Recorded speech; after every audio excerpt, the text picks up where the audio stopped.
জেলের মাইক হঠাৎ বেজে উঠল।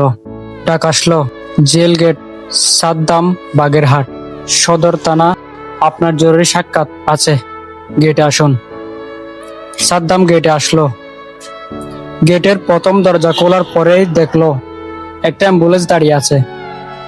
পুলিশের একজন জানালো ঘটনাটি এবং সাদ্দামকে মাত্র 5 মিনিটের সময় দেওয়া হয়েছে শিশু স্ত্রীকে দেখতে।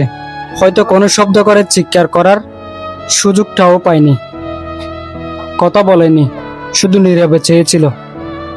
পারল না নিজের প্রিয় সহধর্মী একমাত্র শিশু সন্তানকে কবরে এক মুঠো মাটি দিতে। ছাত্রলীগ নেতা সাদ্দাম কারাগারে, তার স্ত্রী আত্মহত্যা করেছে, তার সন্তানও মারা গেছে, স্ত্রী সন্তানের জানাজাও পড়তে পারেনি। দীর্ঘ সময় পর স্ত্রীকে শেষবারের মতো ছুঁয়ে দেখেন আর জীবনের প্রথমবার শেষবার নিজের মৃত সন্তানকে কোলে নেন।